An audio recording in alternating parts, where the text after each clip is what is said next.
Hello and good morning guys. Guys, patulong naman po ako sa aking YouTube channel. So ngayon, meron po akong problema sa aking YouTube channel kasi halos mahigit 1 year ko na po ata hindi nabubuksan itong aking YouTube channel, no?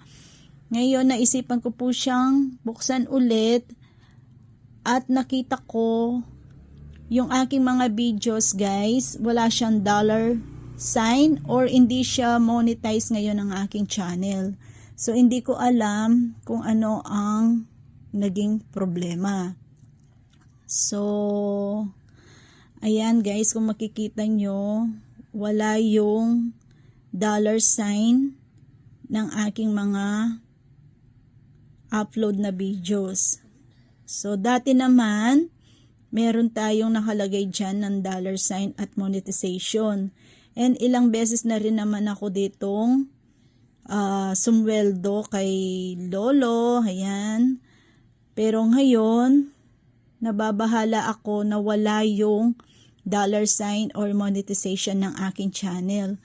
Kaya kung sino man po yung nagkaroon ng experience, kagaya nito, patulong naman po kung paano natin maibabalik yung aking pagka-monetization, kung paano maibalik yung dollar sign. Ayan, so hindi ko alam kung anong naging problema kasi ang last upload ko pa po dito is ayan, April 13 pa, 2024. So halos 1 year na po ako hindi nakakapag-upload dito sa YouTube ko. So sayang naman kasi halos pinaghirapan ko rin naman ito, kaso yun nga lang, halos tinamad na talaga akong mag-upload. Pero ngayon, sabi ko, naisip-isip ko, sayang naman yung pagod at hirap at ang pinaghirapan kung paano ma-monetize yung channel. Ngayon, ayan, napabayaan ko ng 1 taon guys, hindi ako nakapag-upload. So, hindi ko alam kung yun ba yung reason bakit hindi monetize ngayon ang aking channel at nawala yung dollar sign nito. Kaya patulong po kung sino pong nakakaalam kung paano po maibalik yung monetization ng channel ko. Please lang po. Ayan guys. And then tapos kanina po nakapag-sign po ako ng tax info. Actually, na-expired nga po yun eh.